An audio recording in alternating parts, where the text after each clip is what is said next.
This is December 12th, 2014. I'm interviewing Richard Dick Barringer, who served as Commissioner of the Department of Conservation and then as Director of the State Planning Office during the Brennan administration. My name is Richard Davies. Dick, what were you doing before you joined the Brennan administration? I was part of the Longley administration. I came to Maine to work for Ken Curtis.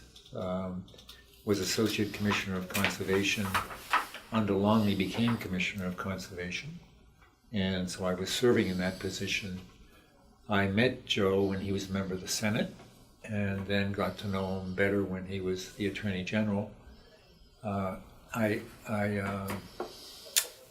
a little story. Joe was rather a point person during the Indian land claims case, and I'd been asked to go up to Bangor and speak to the Chamber of Commerce about the Indian land claims case. And so I had conversations with him and John Patterson and others who were involved in it. And I thought I'd be smart and went up there and suggested that there ought to be a settlement with the Indians for about $40 million.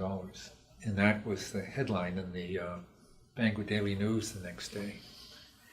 And I can remember very vividly that I was still in bed at 5 a.m. in the morning when the phone rang. And so I answered it, and before I could even say hello, the voice on the other end said, "This is Jim Longley. Did you say what's reported in the paper this morning?" And I said, "Well, what was reported in the paper?" And he said that you were urging a settlement of the Indian land claims for $40 million. And I said, "Yes, I did, Governor." And he said, "Dick, you're left-handed, aren't you?" And I said, "Yes." And he said, "If you ever say anything like that again, I will cut your left hand off." Joe, on the other hand, was quite gracious about it. He just said, "You're wrong." But that's a true story. And that's what it took a while to rebuild my relationship with Governor Longley. But it didn't take long to rebuild the relationship with Joe, although I never worked closely with him until after he was elected governor. And I think part of the reason that I was appointed, or that I stayed on as Commissioner of Conservation, was David Flanagan, who was working for him at the time. In fact, David had been working for me at the Department of Conservation and working on the public reserve land settlement issue. And when Joe was elected governor, David went to work with him, and I think recommended me highly to stay on. So I did stay on. And that's that. Had you played any kind of role in his campaign for governor? No, nothing at all. No.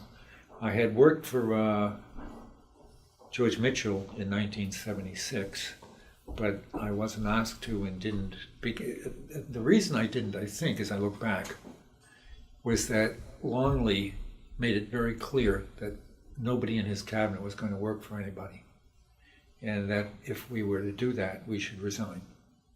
And so I didn't. You were one of very few people who made the transition from working for Longley to working for Governor Brennan. I think Don Allen from Corrections may have been the only other person who made that transition. Yes. It was not easy, in large measure because there were a lot of Democratic legislators who weren't too happy about the idea of bringing people over from the Longley administration. They were so unhappy with Governor Longley. And I think we're very pleased to see Governor Brennan in office, and we're anxious to just kind of put a lot of distance between the Brennan administration and the Longley administration. And did he talk to you early about his desire to have you stay on as Conservation Commissioner? No, as a matter of fact, it dragged out quite a long time. I think in part because John Martin was very opposed to it. John Martin at that time was Speaker of the House. And so it ended up in quite a notorious series of legislative hearings. I think it was not until April that Joe Brennan made up his mind about reappointing me, or he had to nominate me, and go through a hearing of the Joint Committee on Energy and Natural, I think it was just natural resources Yeah, at at the that time it was, time. yeah. And so there were a series of hearings, and then there was a vote. And the vote was 6-5 against my being confirmed by the legislature. And it would take a vote of the Senate to overturn that. A 2/3 vote of the Senate. 2/3 vote of the Senate to overturn that, right? So, as I recall, Joe Sewell was the Senate president at the time, and he delayed that. And my memory is that Severin Beliveau went on my behalf, without my knowing this, went on my behalf to Joe and said, look, if this is a tough way to start off your administration, and it will look to all the world that John Martin is running at least your natural resource enterprise, if not telling you what to do. And I think you'd better renominate Barringer. The key vote in all this was a man named Howard Trotsky of Bangor, Senator Howard Trotsky My very good friend. who was a member of the committee, and who, I don't recall what the reason was, but he voted against me, somewhat to my surprise, because he was a strong environmentalist, and I think the department was building a strong reputation in that regard. And he surprisingly voted against my nomination, and then he went into the hospital. No, Yeah, he didn't go immediately into the hospital. He about a week later let the governor know that he wanted to change his vote, which did not make the governor happy. I mean, in the sense that it was protracting this thing. But then it was by a single vote, so that one vote could throw it the other way, and it would take a 2/3 vote of the Senate to override that as well. So there was another hearing, and the hearing was packed. I mean, it was just a circus, really a circus. It went until close to midnight. It started at 4 in the afternoon. And a lot of my friends and opponents showed up. Most of the opponents were associated with the paper industry, represented by Pierce Atwood of Portland. And John Martin came and testified against again, the second time. And of all things, the week previous to the second hearing, Howard Trotsky had a very serious back injury and was admitted to a hospital, Eastern Maine Medical Center in Bangor. And so the question was, how was Trotsky going to vote and flip the vote, overall vote over? And he decided that he wanted to be brought to, the Senate president at the time ruled that you could not vote in absentia. That's right. And so he'd have to be present. And against his wife's wishes, Evie, who's now deceased and was a really wonderful woman and a good friend of mine, but against his wishes, he ordered an ambulance to drive him to Augusta for this vote. And at about 10 o'clock at night, he was rolled into the Capitol building on a litter on wheels, and he was rolled into the Senate President's office to await the vote. And at about 11:30 at night, there was a call for a vote, and Howard was rolled down into what I think was the appropriations hearing room on the second floor of the State House, where he cast the deciding vote. It was now 6-5 in favor, and Howard was then rolled out of the hearing room, put back in the ambulance, and driven back to the Eastern Maine Medical Center. To his wife's great relief, he made it there fine. And so that was the beginning of my, really deep personal relationship with Joe Brennan. Quite an experience, truly. I learned quite a good deal from that. I think the reason that John Martin opposed me was that Jim Longley was hell-bent to find efficiencies in state government. He chaired something called the Cost Management Survey, which really provided the platform. He was appointed chair of that by Governor Curtis. Longley had supported him in the race for governor, his own second term. And I think didn't realize how ambitious Jim Longley was for public office. He appointed him chair of something called the Cost Management Survey, and he used that chairmanship very shrewdly and produced a report that was especially critical of the Department of Human Services, the University of Maine system, and corrections.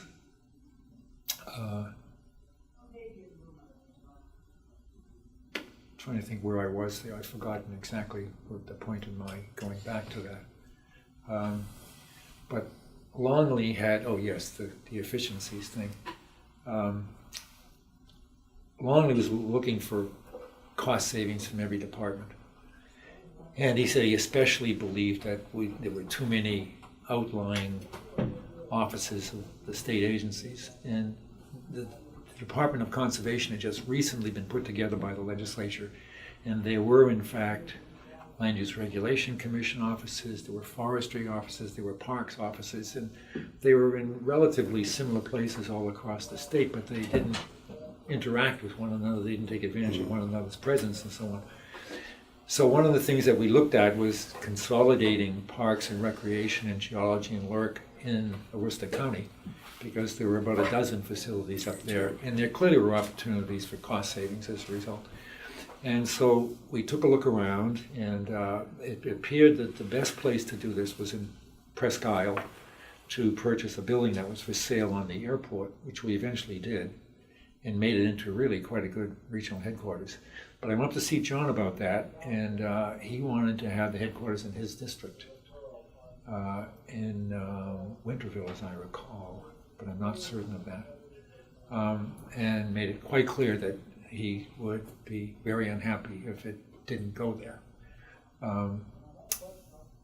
And the governor decided to put it in Presque Isle at our recommendation.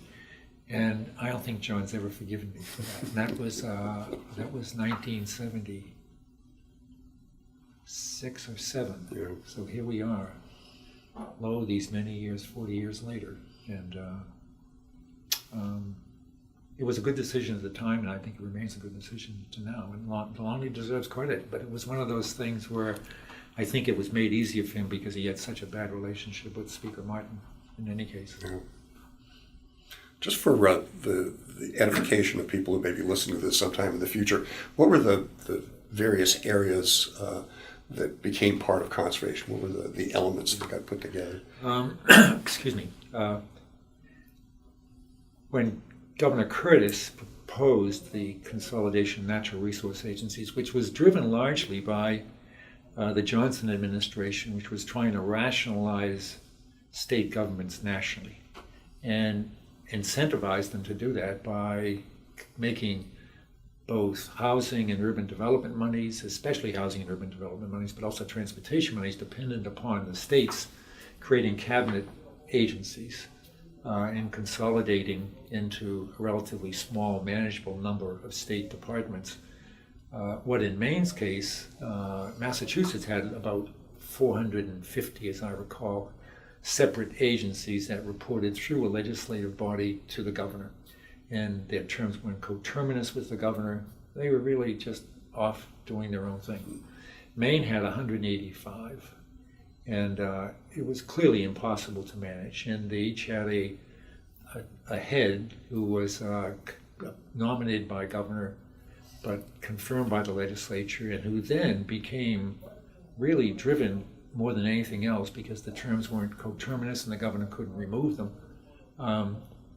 Those departments and agencies were really driven by the legislative oversight body and their private interest concerns. The little fiefdoms. They were, in fact, little fiefdoms. And the largest one was the Department of Transportation, which is important throughout the state. And the governor had no say in who was going to be the commissioner of that office, unless the commissioner died or was removed for cause, which is very hard to do. So Curtis, with the support of a Republican House of Representatives and Senate, Curtis never had a Democratic House or Senate throughout his 8 years. It was really quite remarkable that he was able to do all these things. And it was because there was a a coalition of Republicans in both chambers who really were Rockefeller Republicans, that they were quite progressive in their outlook and were anxious, I think, to help Maine move forward, and they supported the reorganization. The original proposal was to put all of the natural resource agencies plus the Land Use Regulation Commission into a single department to be called Department of Natural Resources. And that would have included fish and game and agriculture as well, inland fisheries and wildlife today, and the Agriculture Department, whose lobbyists, whose various constituent groups lobbied very hard against it. And so the legislature took out agriculture and inland fisheries and left them alone. And so that to this day, not to this day, but until quite recently, inland fisheries is still off by itself, but agriculture is now consolidated with conservation. So it ended up being, the legislature directed that forestry, parks and recreation, geology, the Land Use Regulation Commission, and I think that was it, into the Department of Conservation. Until quite recently in the LePage administration, that it remained that, and then agriculture was brought in as well at this time. But that recreation of state government was what made the accomplishments of Joe Brennan's administration really possible, because for the very first time the governor could appoint the commissioners, could remove the commissioners, and there was a reasonable degree of control over the way in which, from an executive point of view, over the way in which state government operated. And there was an opportunity for the governor to interpose himself in that iron triangle of the commissioner, the legislative oversight body, and the private interests who had a stake in the operation of the department.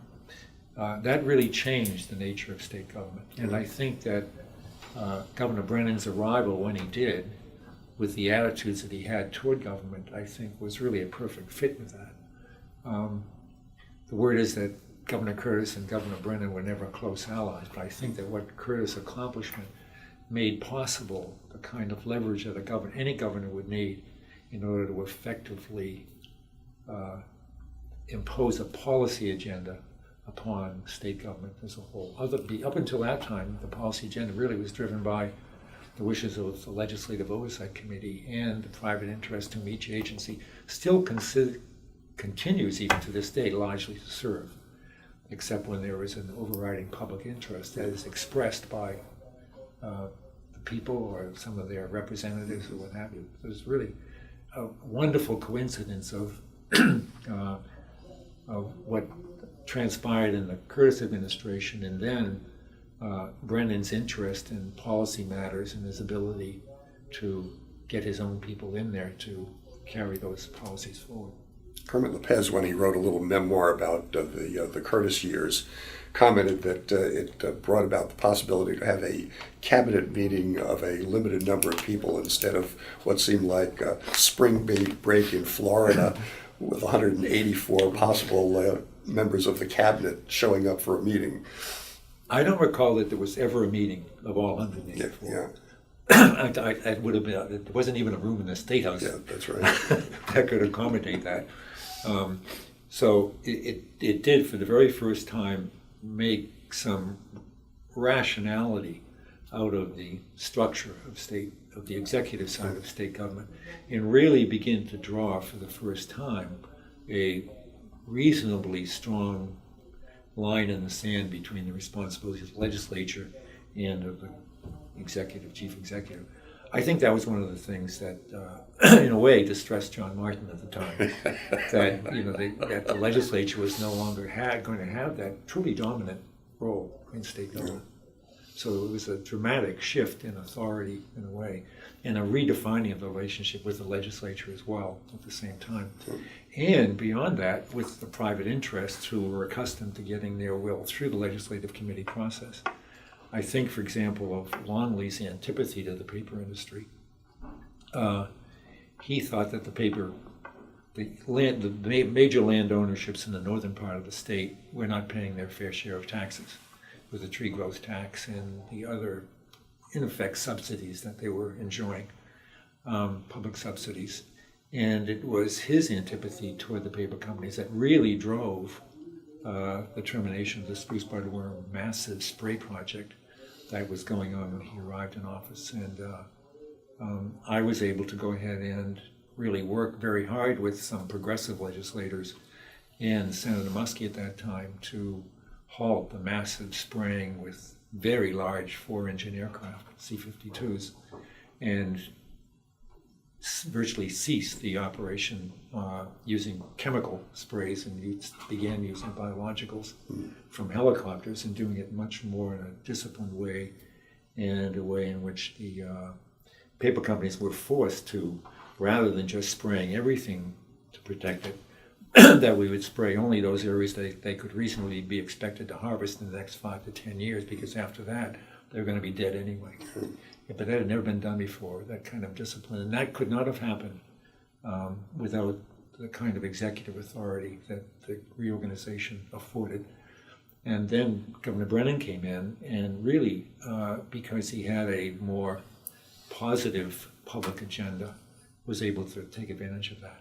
Much of what we were able to accomplish in the ensuing 8 years really derived from that structural change in the entirety of state government. Well, one of the areas that your department was responsible for was managing the public lands that the state of Maine had come to own. And around that time, there was quite a bit of interest that started being generated about lots that should have been public lots, which had been lent out, borrowed, rented, or given to the paper industry or other timber industry companies that never got returned and never compensated the state for the use of that. But what was the involvement that your department had in the process that ultimately led to recapturing those public lots? When I arrived at the Department of Conservation, the department had about 50,000 acres of land for which it was responsible, spread across a 26 million acre estate. So it was a really very small amount. And a man named Bob Cummings, who wrote for the Portland Press Herald, and a private citizen from Oquassic called Ed Sprague, had really created the issue around these public reserve lands.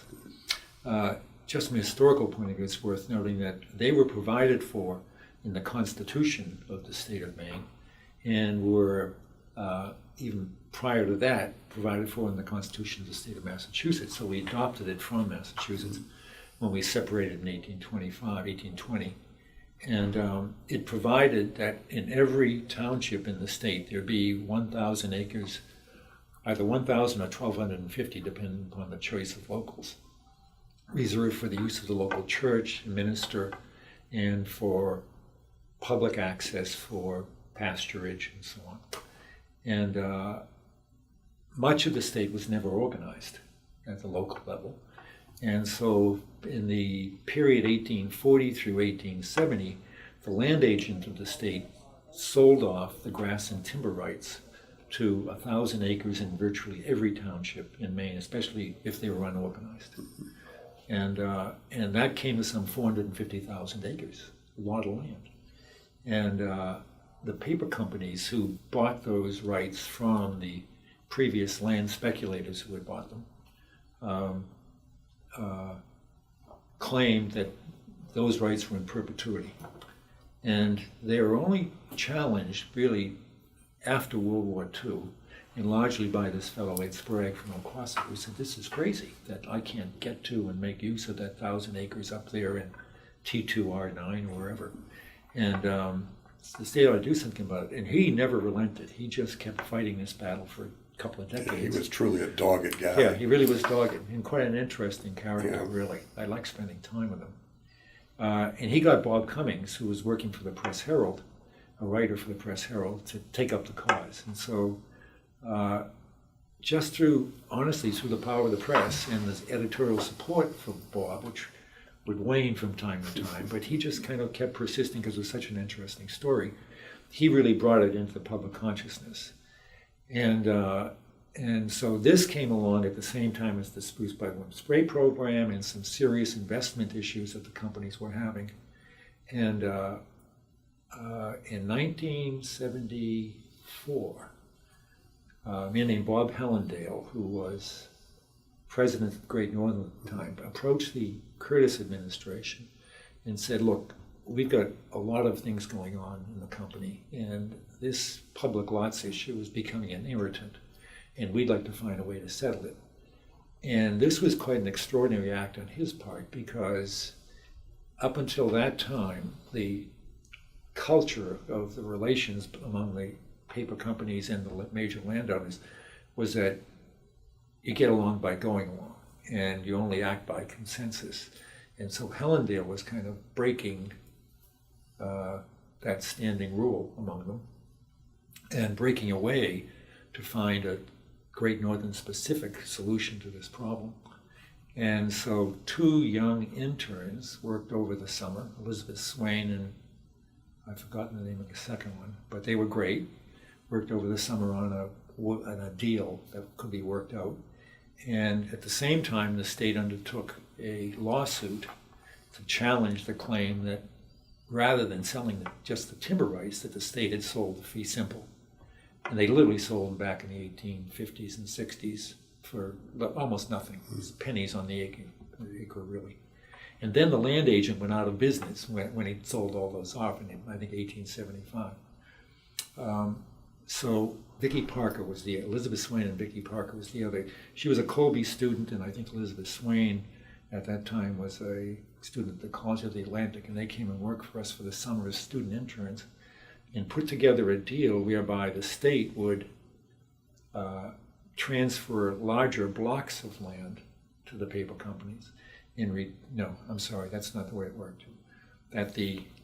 On a fair exchange basis, that the state would consolidate and get large blocks of land from Great Northern Paper Company to resolve the differences with them, and they would then acquire the fee ownership to those 1,000 acres spread all across. And they didn't want the state in the midst of their ownership, so they were happy to go ahead and settle by giving us ultimately 90,000 acres of their land in large blocks, beautiful pieces of land, by the way, in return for our surrendering our claims to those 90,000 acres. And that then became the basis for resolving matters with all of the other companies over a period that lasted close to 15 years, from the middle 70s, it's more like 10 to 12 years, to the middle 80s. And in the meantime, the law court of the state ruled that the state was right, that it had not sold the interest in perpetuity, and that gave really great momentum to the resolution, although it still took a lot of years before companies like, I'm trying to think of the name of the bank, Prentice and Carlisle, Seven Island Lands Company, that is the land-owning companies, not the paper companies. Yeah. It took a long time before they would finally settle, and so that the complete settlement of that did not occur until Governor Brennan's second term, when Dick Anderson had succeeded me as Commissioner of Conservation. But that was a great, great historic effort on the part of the state to, again, redefine its relationship with this major interest in the state, the paper companies, and it was not pretty, truly. It was a very, very difficult time, especially because there was both the spruce budworm spray program and the public lots issue were going on at the same time, and the state was trying to change its relationship on these two major issues of protecting of the forest and of ownership of the land, both of which were really critical to the industry. So I think that began with Longley and really accelerated. It began with Curtis and then accelerated through Longley, and then was brought to fruition in the Brennan administration. And it's a great tribute to all three of them, truly. I understand that Irving Timberlands was perhaps the last of the owners to come to the table. I've heard from Dick Anderson that you and he thought you were going to be joining a meeting of Jim Irving and the governor for a discussion of that subject, but you were left to sit outside the dining room in the Blaine House while the two of them worked out the final deal on that. That's true. There had been after the court case was settled, there was still several 100,000 acres out there that were in dispute. And Dick and I put together a grand proposal which we presented to the government to resolve all of them. And we just said, when we sat down to work it out, well, let's just ask for the best things we can get, absolutely the best pieces of land for multiple use purposes. And by the way, the state of Maine, since this settlement, really has become a model nationally for how it manages its public lands. It's really quite remarkable. And it is a great story in itself of how well those lands have been managed, planned and managed for the long-term yield of multiple values. Quite wonderful. Anyway, I'll never forget when Governor Brennan accepted the proposal. We said, now look, you're going to have all the major landowners, paper companies and non-industrial landowners as well, into the Blaine House, and we're going to present this to them, and they're not going to be happy. And because we're asking for what we think are some of the best pieces of land that they owned, not just for growing trees, but also for public recreation, for wildlife protection, water resource management, and so on.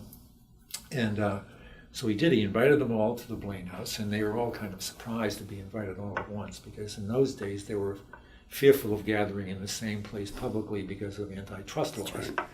But they all came, and Dick and I presented, had a wonderful book, which I'm sure still exists somewhere up there in their archives, that we gave to each one that said, here's what we expect of you, and what we expect of you, and what we expect of you.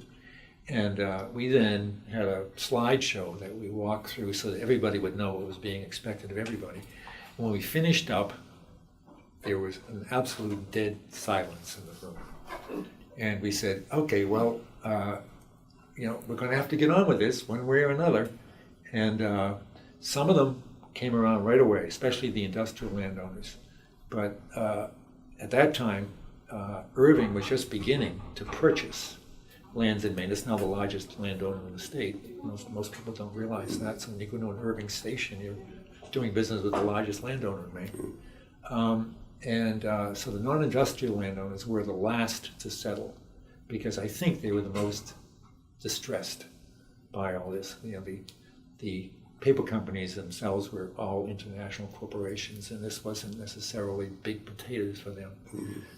But they were among the last. And as I recall, Irving was not the last. Prentice Carlisle was the last, because of George Carlisle, wonderful man, I think now deceased. But a very dear person, but one who had very strong feelings about public ownership of especially lands for which he had possession. But Irving did come down, and we made some fairly strong requests of them, and they came down and met with Governor Brennan, and when the meeting was over, the issue was resolved. I've never known what went on inside that. Really, and we're hoping that at some point we may get a chance to ask the governor what went on. You'll have to do that, yes. As a little footnote, you'd mentioned the land agents in this process. Were they state employees, or were they hired by the state, or what was their relationship to the state in handling those lands? There was an official office of the land agent, and all of the public lands of the state were vested. When Maine separated from Massachusetts, about half of the state was given to Maine in public ownership. And so the state created an office of a land agent right away in order to just figure out what to do with those lands. And for the most part, it was anticipated, as lands were in Massachusetts, and especially after the Revolutionary War, much of the payment that was given to the Revolutionary War soldiers from the Commonwealth were paid off in land grants in Maine, because the Commonwealth owned it all. And so that much of, for example, the upper Androscoggin Valley, Freiburg, and all of that, was transferred to veterans of the Revolutionary War who came and settled. And the land agent's intention, clearly very early on, was that all of those lands that were then unorganized would be available for settlement. But they soon discovered that, especially after the summers of, there were two summers in the late 1830s where there was a deep frost each summer as a result of volcanic eruptions in the Pacific, and it really discouraged, especially at high altitudes, farming in those areas, and many farmers, especially the mountain farmers, as opposed to the river bottom farmers, decided to Go to Ohio. get on the Erie Canal and head for points west. So the land agents discovered very early on that settlement was not going to be the rule, except up in Aroostook, where it really did take hold. And just to produce revenues for the state, they began, because the state had ownership of those 1,000 acres in each township, the land agent was directed by the legislature to sell them. And so he, always a male, began just over the period between the 1840s and 1870s of just selling them all off, largely to land developers, like the Bingham Purchase. That was a development scheme that was, it was hoped would lead to settlement of that entire area up in the upper Kennebec, which never happened. But the state sold off the timber rights to private developers like that, and when they sold their land to paper companies because they couldn't sell it to any settlers, those deeds transferred, and the land agent literally went out of business in 1875 because there was no more public land left. The 50,000 acres that I mentioned were held by the Department of Conservation, was in very small parcels, state, public state parks, a few forest preserves that have been donated to the state and so on. All the state parks, by the way, up until Rang Pond up outside of Lewiston, were all given to the state by private landowners who, Aroostook was the very first back in 1945, Aroostook State Park, given to the state by private owners who wanted to see their land kept in public ownership in perpetuity. So it was lands like that, not much of a land base. Maine is essentially a private ownership state, and even the fight that we put on to get the public reserve lands back there was good opposition to it, especially in the unorganized. Because at that time there were about 10 or 11,000 residents who were unorganized. They didn't like the idea of the state coming in either, So that's a great history. There really is a great history behind all of it. It really is. Were there other initiatives that you and the governor put together during your time as conservation commissioner? Well, we each year, because the legislature had simply thrown these agencies together. The authorizing legislation for the Department of Conservation was about one paragraph in a very large appropriation bill that said, henceforth, these agencies shall be known as the Department of Conservation. That was it. That essentially was it. So each year we had legislation to enact to improve the Department of Conservation with specific reference to the Bureau of Public Lands, the Department of Forestry, Parks and Recreation. And we did those agencies serially, just trying to make them, give them appropriate authorities to carry out their responsibilities, but also to make them work together. And as I think Dick Anderson would testify, it took about a dozen years to make all that work. So we had that as a continuing enterprise of just establishing legitimate authority for the agencies and the prospect that they could and would work together moving ahead. Some other issues were things like the Big A, which was a proposal by Great Northern Paper Company to dam the last major waterfall on the upper Penobscot River. And that took a great deal of time and energy. Perhaps the major natural resource achievement in those years was something for which the governor received a national award from the American Rivers That was the Main Rivers Act, which took advantage of the fact that the effort that Senator Muskie had made to clean up the nation's rivers was now beginning to realize benefits. I remember I'm sure you remember the Great Whatever races on the Kennebec, which from year to year could demonstrate improvements in the water quality of the river, although for quite some years no one dared, other than Senator Buston, to go swimming in the river. She made an annual event, but those first several years people wondered if she'd make it out the other end. But those were great fun times. And but in any case, a key actor in that Rivers bill was Alec Giffen of Chelsea, who at that time I think was director of the Land Use Regulation Commission. Right.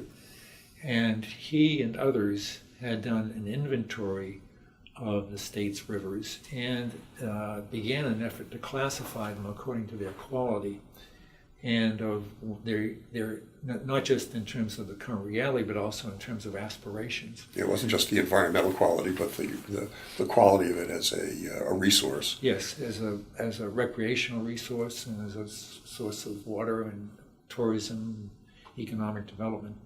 And it took several years. At the same time, that was a time when the country was still in a panic over energy issues as a result of OPEC and the price of gasoline. And so the state was seriously looking at, in those days, with support from the federal government that ended during the Reagan administration, for alternative energy sources that were close to the heart of President Carter, but weren't close to the heart at all of the Reagan administration.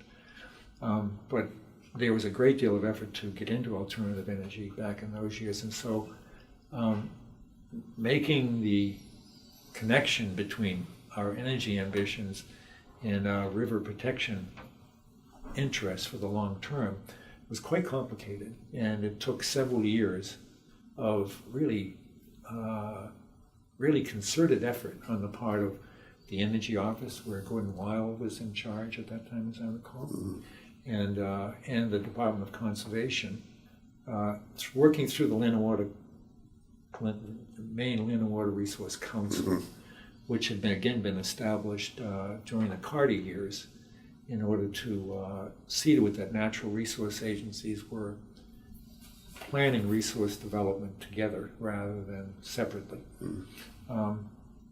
And produced what became the Maine Rivers Act, which Davy Redmond marshaled through the legislature, which was not easy because it really was saying that, first of all, every river and stream in the state are classified A, B, C, or D. And a lot of people were insulted when they found out that their river was going to be classified D and wanted it to be upgraded from that. And those who were classified A, B, and C were fearful that this would result in the end in state restrictions upon their use and so on. The paper companies were drastically opposed. But Davy, thank goodness, was able to, because of his experience in the legislature and the fact that he had a lot of friends over there, managed it through the legislature, and it became law. And when it did, the governor got a major national award for that. It was a terrific piece of work that has really held up to this day. And I mention this because it was, again, one of those private meetings. At the very end of the legislative process, Great Northern requested a meeting with the governor and said that they would support the entire act, but he would have to exempt the Big A site from it, which was on a stretch of a river. And the governor agreed, which I thought was a very good idea at the time. That is, to get the whole thing in place. I'm a great believer that if you get 90% of what you're looking for, you should take it and walk away. Yeah. And so as a result of that, I think it's fair to say that a great deal of interest was generated at the local level in the quality of people's rivers and what they could do to upgrade that quality and so on. It's been very successful over the years. Yeah. And in large measure because of I've forgotten the name of the man who became the DEP's energy guy, Dana Murch. Dana Murch, because Dana Murch, who had been involved in this from the very beginning, and Alec Giffen, who was in a position to implement it as director of LURC, really oversaw its implementation over a period of years. And one of the great problems in government in general is that most people think that once something becomes a law, that's it, everything's over. But in fact, those of us who've worked in government know that without effective implementation, it doesn't mean a thing. It just kind of recedes into the law books. And Alec and Dana really were heroic in just keeping at it year after year and building the support for that law. Until laws become part of people's hearts, you can't count on them for the long term. But they did a great job of that. The upshot was... And Governor Brennan was most helpful for that. Right. And again, I think that was his attitude toward government in general, that government is an instrument of public purposes and is there to serve public needs and to improve the condition of life. And the measure was that we protected 1,100 miles of A-quality river that was in many instances of national reputation and renown from overdevelopment. And most of that has remained. There have been a few little tweaks around the margins, but there's been virtually no change to that in the succeeding 30 years or so. Yeah. There are always these tweaks. Once again, most people think, we got the law in the books now and that's going to be it. But I think in that regard of the Maine billboard law, which was enacted in the 1970s and has really served the state well. I think people get really wonderful enjoyment of the natural environment because of that law. But every single year, there's a piece of legislation to erode it, and for this particular place, for this particular business, what have you. And the only one that I've ever supported is the time and temperature building here in Portland, which is specifically exempted in the law. That's right. Yeah, the woman I should mention her name, Marion Fuller Brown, who was president of the Garden Clubs of Maine, had once been a legislator herself from York. And she was just heroic in getting that legislation passed. I mean, really, it would not have become law had it not been for her. She just was like Ed Sprague on the public lots. She was just damned and determined that before she left this earth, that was going to transpire. And every single year until her death 4 or 5 years ago, she'd be up with the legislature to protect it. That's what it takes. Yeah. When you're depriving people of what they consider to be their God-given rights to advertise anywhere, and you drive to Massachusetts, and that's what they do. Why shouldn't we do that? Yeah, exactly. But she was really heroic in her protection of that law. Let's talk about the transition from your role as Commissioner of Conservation and your move over to State Planning Office. Yeah. What brought that about? What did the governor want to do, or was that more something that you wanted to move to something different? No, I've always thought that the job as Commissioner of Conservation was the best, most fun thing I'd ever done. Dick Anderson said much the same thing. It really was. I mean, it's just a sensational job, and it remains that to this day. The main reason is how good and talented the people who work there are, and how devoted they are to doing their job. I can't tell you how much I really, really enjoyed working with the fire control people. They were just fabulous, Maine people, who love what they do and do what they love, and it was a real privilege even to be associated with them, truly. I did not want to go, and he, I think, was learning that that the State Planning Office was really was until quite recently a critical policy lever for the governor, in that all cabinet members, more or less in one way or another, get captured by their own agenda and by the agendas of the constituents whom they serve. Mm-hmm. And that unless you've got a real capacity to assert your will and preferences through an administrative arm that's going to keep track of all that, Yeah. that you're missing a great opportunity. And in fact, what you are is simply being delimited by the organizational structure rather than enabled by it. And so he saw the state planning office, and I think David Flanagan had a lot to do with persuading him of that the state planning office could be used more aggressively as an instrument of the governor's and the executive office's will. Yeah. And that, in fact, we'll come back to this, but what's happened to the state planning offices nationally. But I think it was David who suggested that I come over from conservation because he and I had worked together. And I kept resisting. And finally, David said, the governor wants to talk to you about this. And so I went and saw him, and he looked at me and he said, why do you hate so much to do this? You know, I really want you to do it. And I said, well, because I really love what I'm doing, and I've never enjoyed doing anything more. And he looked at me and he said, you just don't want to give up your Air Force. And that was true. I really, at that time we had 6 helicopters and I think 4 or 5 fixed wing aircraft. Yeah.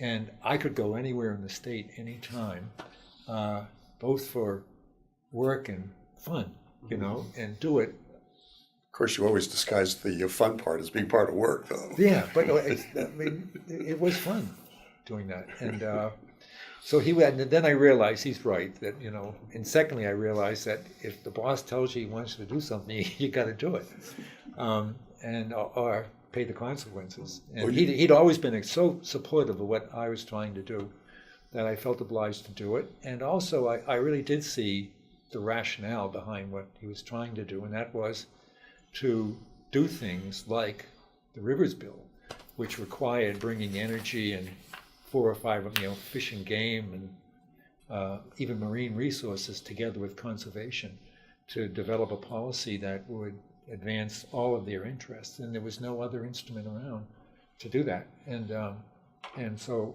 it made sense. And actually, in retrospect, I'm very glad I did it because it really expanded my horizons. I mean, we got involved in issues from energy to education, to coastal protection, and one thing and another that really I found delightful. And the day I walked into the state planning office, I had taken a hard look at the agency and how it was operating, and I realized that it was really a couple of dozen people, each of whom was doing their own thing, and that was part of the reason that the governor wasn't getting out of the office what he wanted.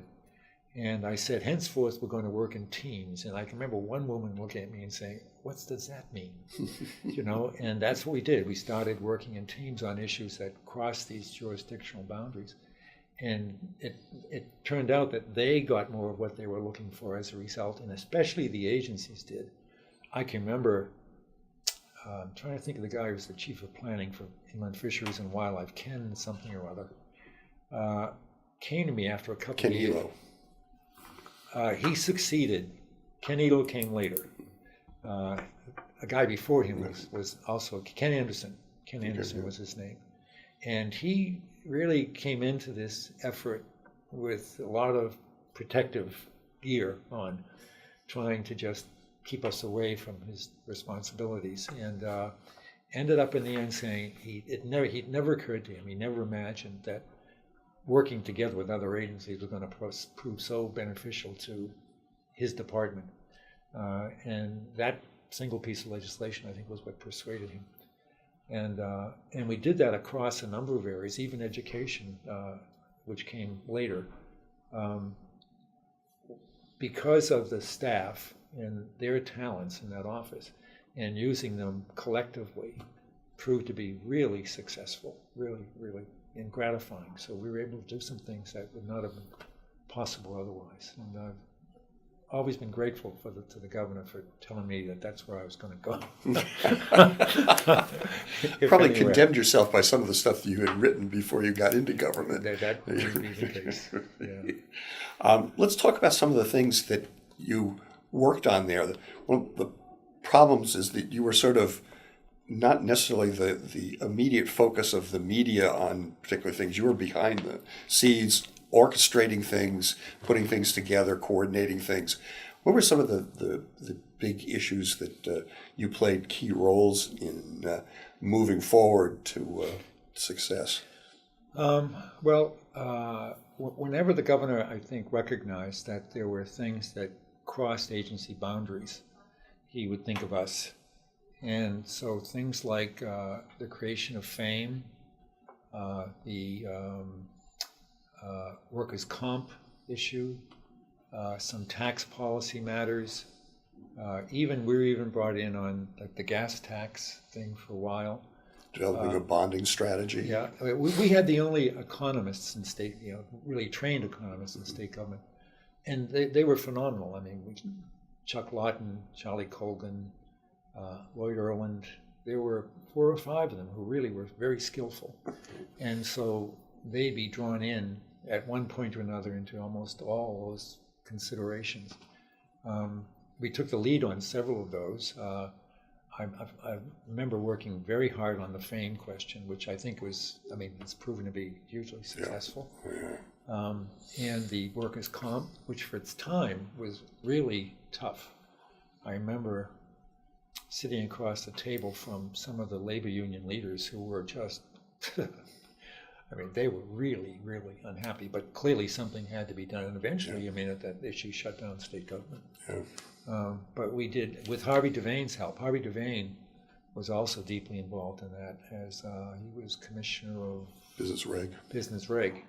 And he was really good, and because of he'd been a former legislator and really was respected, and I think he really helped immensely to get that through the legislature. And then there was education. I think that's among the proudest things that I think was accomplished during that time. In the early 1980s, the U.S. Secretary of Education produced a report entitled Nation at Risk, you remember? Yep. And the governor reacted by saying, look, we really have to take a very careful look at this and see what we can do to make sure that we're doing the best by our elementary and secondary schools. And a man named Hedley Reynolds, who at that time was president of Bates, was recruited to chair a special commission on the status of education, I think it was called. Right. Of course, you were around the governor's office at that time, and it produced a report that really had a tremendously powerful impact on teachers and the whole establishment of teaching in the state.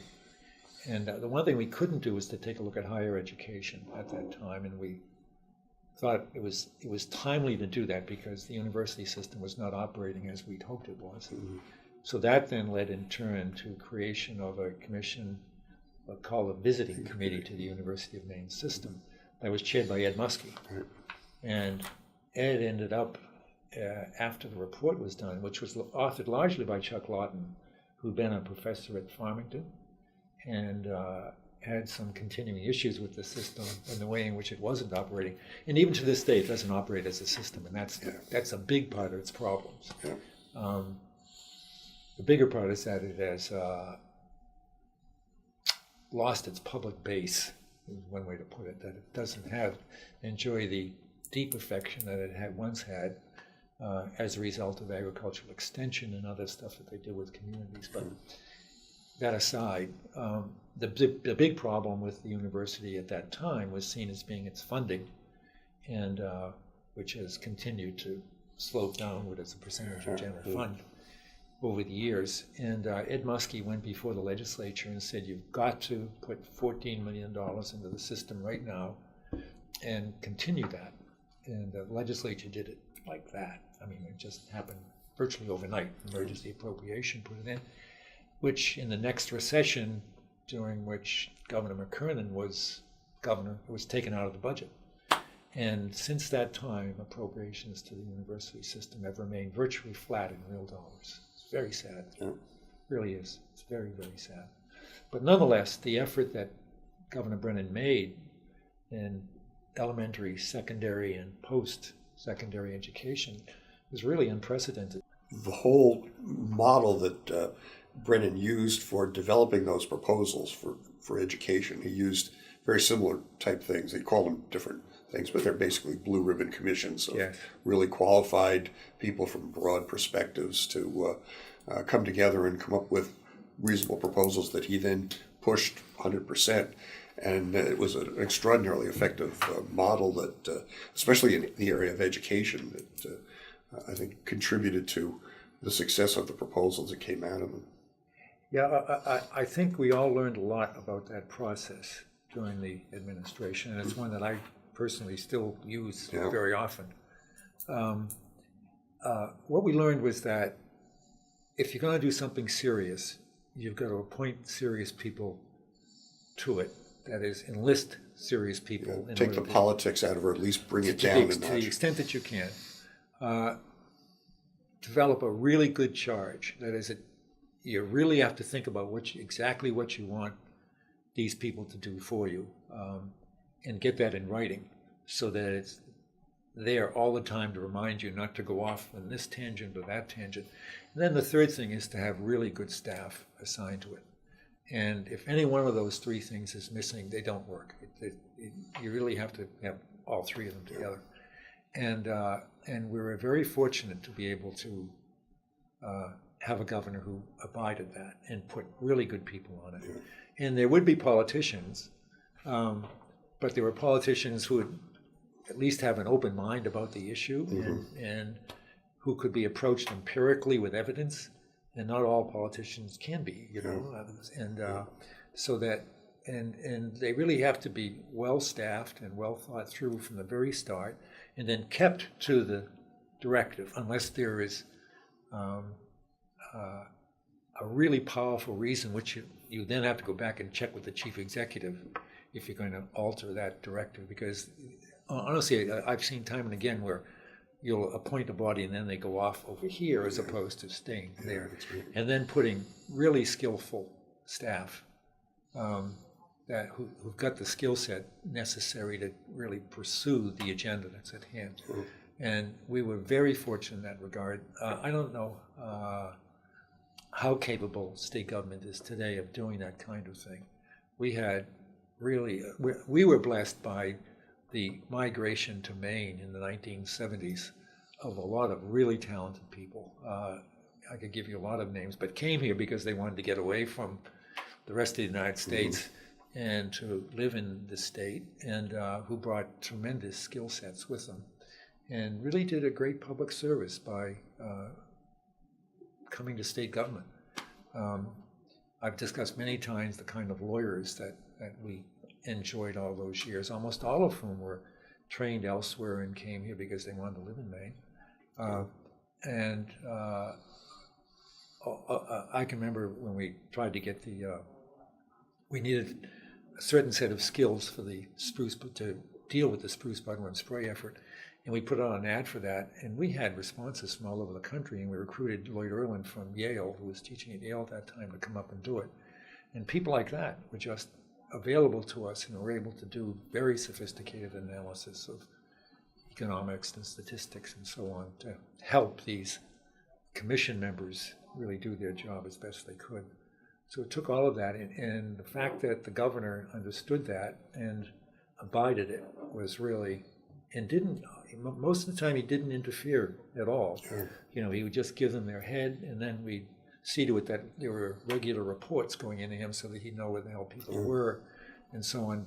And then he had the good sense to recognize that this was the best that a group of people could do at this time. It wasn't perfect, but you had to get behind it and get whatever legislation was necessary, whatever appropriation was necessary in order to do it. And that took another process altogether of bargaining and negotiation with not only the legislature, but with the interest groups involved and so on. And he was extremely good at that, really, really, because he'd been a legislator. I think the fact that he'd been both a legislator and an attorney general made him a better governor. Yeah.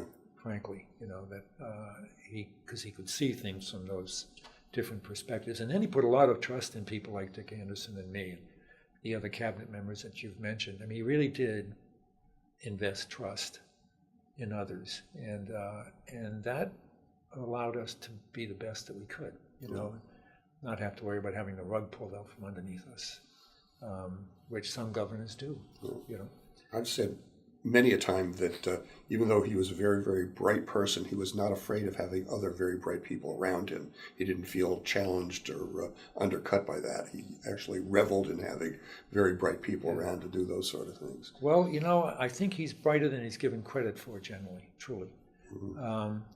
He's very capable of understanding very subtle and complex issues and of giving direction.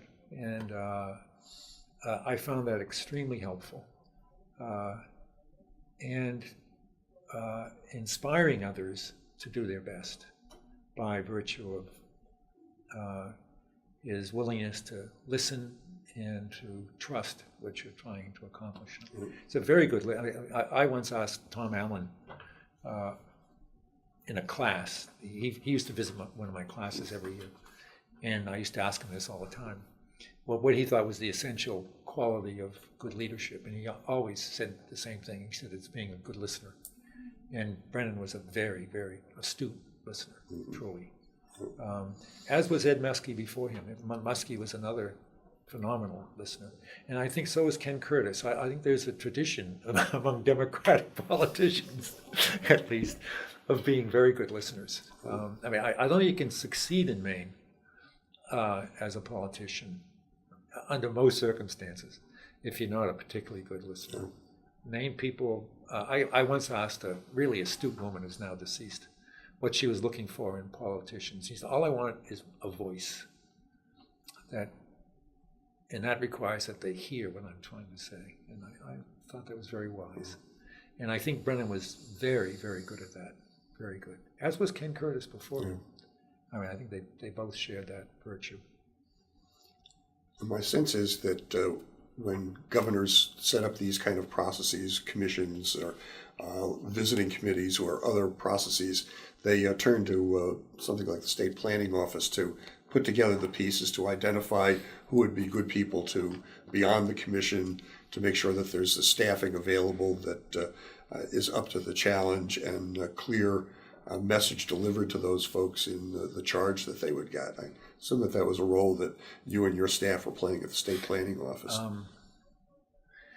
Well, we did it in collaboration with others, but that was expected. I mean, that's what Governor Brennan expected of the office. One of the things that he expected, that when he saw a problem like that, we would sit down together, generally with his staff, his personal staff, chief of staff and others, and begin a process that would end up where you've just said, that is, with a group of people whom we thought could do it with a charge to them and some staff assignments from wherever. Sometimes it was from outside of state government and loaned to us by a corporation or what have you, who could carry it out. So he would feel very confident before anything was announced that it was the right people doing the right thing with the right timeline. Deadlines are always necessary in this business, so that one could do whatever's necessary out the other end to maximize its possibility for enactment or support or whatever, what have you. And this is what state planning offices around the country have traditionally done. They too, in large measure, came out of President Johnson's efforts to reconstruct state governments nationally.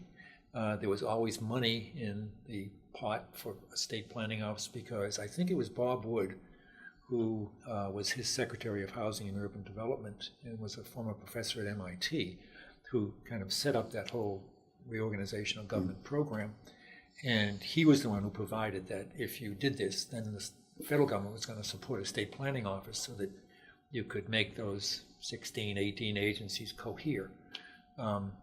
So they've been doing that from the very start. And when I was director of state planning office, I used to attend sometimes an annual meeting of state planning officers from around the country just to learn from one another.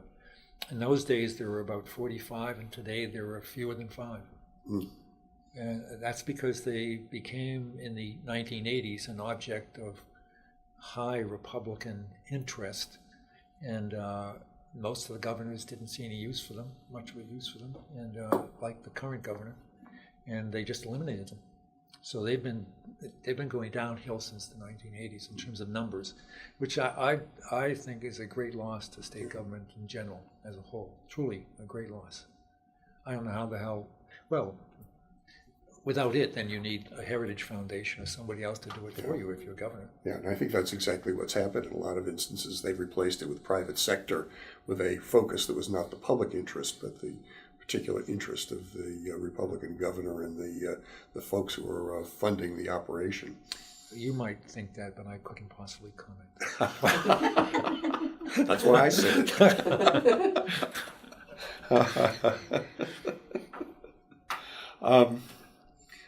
What were some of the other things, the functions you did at state planning that may not have gotten a lot of visibility but were critical to the operation of state government?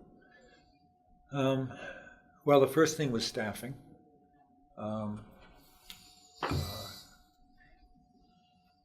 I've told this to students many times, that I've learned the hard way that the single most important thing you do as manager of any organization is hire people.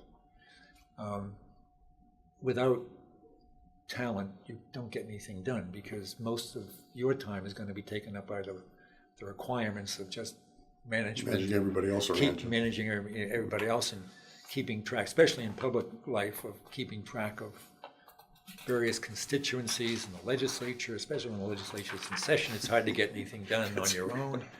And so hiring people, and I'm reminded of one of the best hires I ever made was a man named Frank O'Hara, who then abandoned me later, but during the time that he was there. He was always a little bit flighty. He started, it's interesting, we were asked to review a new program that had been set up by the Nixon administration, community development block grants. Nixon was crazy about block grant programs. I'm not sure he personally liked them, but he saw it as fitting his Republican ideology, which was to divest authority to the states to the extent you can. And one of the things that he did was the community development block grant program. We took a very hard look at it with the help of Frank O'Hara, who'd come to work for us from Catholic Charities, as I recall, and made a recommendation to the legislature. And the Community Development Block Grant Program is one of those programs that kind of, in its implementation, cuts across various agencies. And we need to have a recommendation as to where the Community Development Block Grant Program should be located. And I think we recommended that it be located with the Maine Housing Authority, as I recall.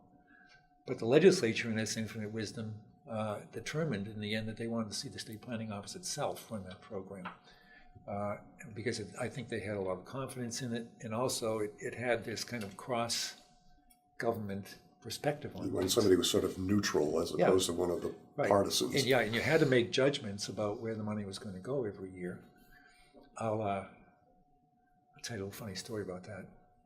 But anyway, legislature gave it to the State Planning Office, and we ran it for a number of years until the McKernan administration, which decided to put it over in economic development, as I recall, which I thought was a mistake, because I think, once again, that's just too narrow a perspective on things.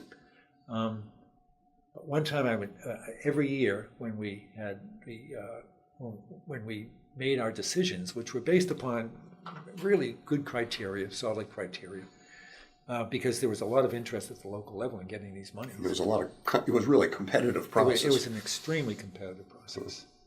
And before we would announce them, I would go over to Governor Brennan's office and explain to him where they were going to go so he wouldn't be surprised at all. And I hadn't looked carefully at the list this one year. And the governor went over it and said, this all looks good to me. I only have one question. What are we giving money to Minot for, the town of Minot? And I didn't know. And I said, I think it's for downtown redevelopment. And he looked at me and he said, are you bullshitting me? Minot doesn't have a downtown. I said, well, let me call Frank. I'll get back to you. That's a true story. Are you bullshitting me? Yeah. Anyway, that was one of the programs. We also had the coastal program, which had been ours, again, because its jurisdiction is federally funded, and its jurisdiction crossed a lot of institutional boundaries, organizational boundaries, and it was federally funded quite generously, and it had a grant program as well. It's done extremely well, and I think the planning office did a really great job of that. Its origins went back to the great winter storms of 1978-79, in which there was a tremendous amount of coastal erosion that occurred south of Portland. And so it came into being then with federal help and is still in existence today, but it's been devolved to the Department of Conservation. I hope it's still doing well over there. But that was getting that up and going and operating effectively was an important job because of the amount of resources that are involved in that result when you aren't paying attention to those issues. Otherwise, we generally spent, I don't think of any programmatic responsibilities. In fact, I always resisted taking on programmatic responsibility if we could avoid it, because there was always an undercurrent in the legislature of what the hell's going on over there that they're running these programs. The legislature doesn't tend to understand, in most cases, the complexity of trying to manage state government and the virtue of having a planning office. Every single year that I was there was legislation to eliminate it, always proposed by a Republican. And never successful, but it always took time just to explain to people what the hell we do and why we do it. And I can remember there was always this annoyance that we were administering the Community Development Block Grant Program. And why the hell are you doing something like that when you're a planning office? And I had to explain that the legislature directed us to do it. So I don't think of any other major programmatic responsibilities. It really served largely as a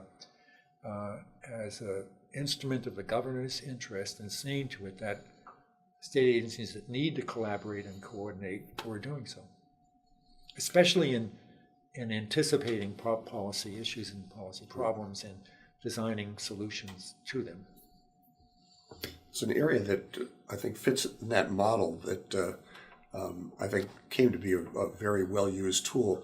The combination of the pledge that the governor made in his first campaign that he wouldn't raise any major taxes, and the Reagan administration's efforts to ratchet back on the amount of money that was flowing to states and limiting how it could be used, what literally was still going on there, really put states in a bind, and Maine was not the exception in that case. And I think that you probably played a role in developing a strategy for using the state's bonding capacity to fill some of that hole. That's true. We, largely through the work of Charlie Colgan and Chuck Lawton, designed the first bonding formula that the state embraced, which was that we just looked at, this was a standard technique that we used always. Whenever the governor would ask us to do something, we just tried to do a survey of what the best practices are going on across the nation and in other states. And there are resources for doing that. That is, the National Conference of State Legislatures, the National Governors Association, all have people who kind of keep track of who's doing a really good job of this, that, or the other thing.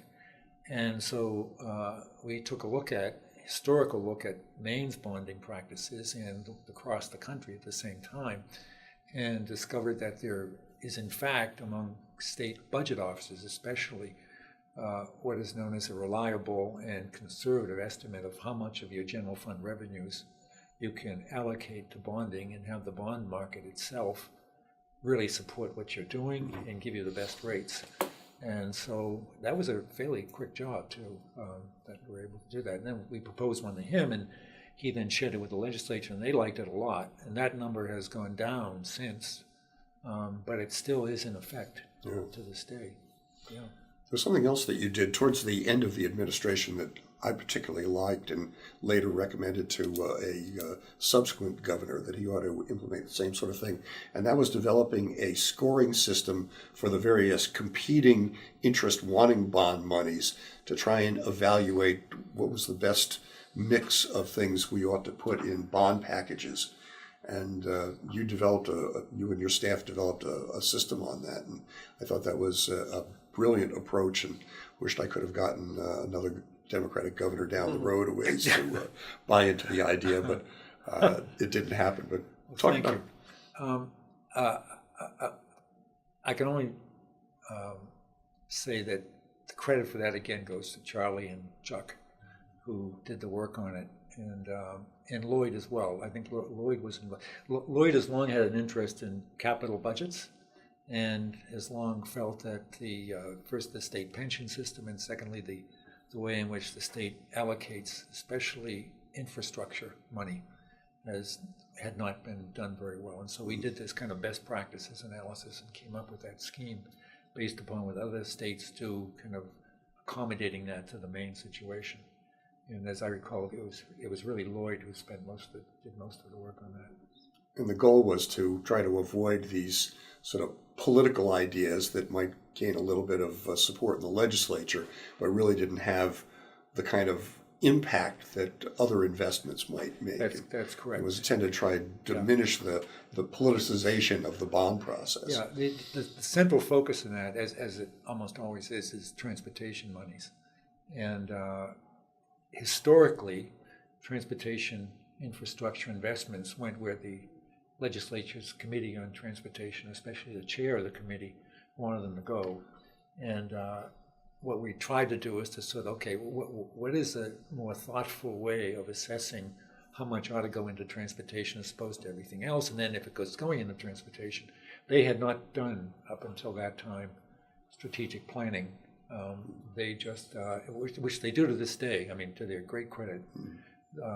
George Campbell began it, and we provided the staff for that to come up with those methods for assessing how much of it should go to transportation and then how much should go elsewhere. And then within transportation, what would be a more equitable way than simply leaving it to who's elected as chair of the Transportation Committee, which did not please the chair of the Transportation Committee. But it remains in effect even to today. They've done a great job of that. Yeah, and the ability of those chairs to get at least some money in their districts has never ended. You can always tell who the chair of the committee is by who's got the best roads. Yeah. But that's a very good illustration of the way state government operated before the reorganization. That those chairs, whether it was Health and Human Service or Education or whatever have you, were the dominant force in deciding where state monies went. And then they had the Executive Council to back them up when they weren't in session, and it was a very tight system that left the governor virtually powerless on budget matters, truly. That was a relic held over from Massachusetts, the way in which it ran itself in the 18th century, in the early 19th century. And it was very good that it ended, truly, for the people of Maine. Very good thing. And once again, to their credit, that was done in the legislature, but with the leadership of the Republican Party and the Democratic governor, who were able to work together, unlike today. That the Curtis government reorganization clearly is a major change in the way government operates, and we hope to explore that a little bit further. Well, I think of FAME as being perhaps the biggest example, that there are a bunch of agencies floating around out there doing similar things. And I'm trying to think of the name of the man who ended up being the first director of it, Stan Provost? Stan Provost, yes. Who was he went off to Oklahoma, as I recall. Yeah, that's right. Yes. And he was truly brilliant. I mean, and I think he was working for the Housing Authority at the time. That's right, he'd been deputy director there. Yeah, deputy director. And his knowledge of bond markets was so keen, and really a brilliant guy, and very easy to work with. Yeah. And so we got him together with several other people to really come up with that idea. And once again, it's been just, there it is, still out there. You know? That was extremely successful. Yeah. But again, it was the skill of the talent of the people who were assembled to do it in response to what was a shrewd and really thoughtful perception on the governor's part. We just can't keep doing things disconnected from one another. Yeah. And they're going to remain disconnected until, because, all power in organizations is centrifugal, and unless there is some centripetal force there, they'll continue that way forever. And that's true. And then that's what I found in the Department of Conservation, that virtually every single employee of the Department of Conservation was doing their own thing, as opposed to doing, what the department as a whole needed to do, and especially doing what the governor would like to see done. And as I'm sure Dick Anderson will testify, it took a good 10 to 12 years to change that culture. Yeah. And a lot of retirements. Yeah. A lot of retirements. And Brennan, to his credit, really hung in there through all of that, of just making much of that happen. Yeah. One of the fringe benefits of developing FAME was it also reduced the embarrassments that were taking place with some of the financing entities prior to that point of investing money in things that blew up in their face. Doesn't mean it's ended completely, but it certainly has reduced the amount of that substantially, and means the organization has greater credibility as it goes forward. Yeah, my guess is that in that instance, the governor is held accountable for everything that goes on in state government on the executive side. And my guess is that he was embarrassed by a couple of such incidents and said, look, this just cannot continue. And you can't blame him, And so he wanted, the result of that dispersed authority is that nobody's accountable, and everybody just points their fingers at one another. Well, he's been doing this for years and what have you. And I think to his great credit, he wanted to see somebody responsible and accountable for behavior in a matter that means a great deal to Maine people. I mean, Maine people take bonding very seriously. Bonding and voting are two sacrosanct activities in the state. Yeah. And so I think he was very shrewd about that. There was another issue that the governor was particularly interested in, and that was the need for municipalities to have more diverse source of revenues. And did you work with him on the whole development of the revenue sharing proposals that ultimately were put in place? No, I don't recall. At least I don't recall that. Okay. We may well have assigned somebody to do it. Yeah. But I don't recall that. I do want to say a couple of things about the governor himself. One is that truly working for him was a great pleasure and privilege. His leadership skills were underestimated, are underestimated. His intelligence is underestimated, and his ability to use the office to advance the public good was really unsurpassed in my lifetime, my working lifetime. And I think that's especially true today. He believed in government. I'm sure he still does, and government as an instrument of improving the well-being of people, especially those who aren't as blessed as some of us are with wonderful educations and opportunities and so on. He had, as many of his friends have said, he had a very big heart in that regard, and I always admired that in him. That he was always thinking about, in a sense, the people from which he came, and that is the working people of the state. And whenever I would propose to do something that was adverse to the interest, or that might be seen as adverse to the interest of any working person, he was especially tough in making sure that we knew what the hell we were talking about. And that was often the case, for example, in dealing with the paper companies, where they would always claim, you do that and we're going to leave the state, or you do that and we're not going to make the investments that we're planning to make, and so on. And he knew that could trickle down to jobs, for workers. And so he was especially careful in dealing with things like that, and thoughtful. And from my point of view, not dictatorial, but willing to make sure that we were doing the right thing for the right reasons. Was there any one thing that you took away from your experience in state government and used in your later life that you look back on as sort of something that Joe Brennan gave to you or helped you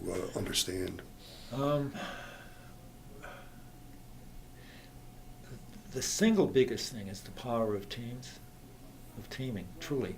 I've been thinking of writing a book about that even, that I don't think people really fully appreciate the power that inheres in bringing people together to deal collectively with difficult issues, that the various perspectives that are brought thereby really enrich the possibilities for solution. It's not additive, it's multiplier. It's multiplicative, that's right.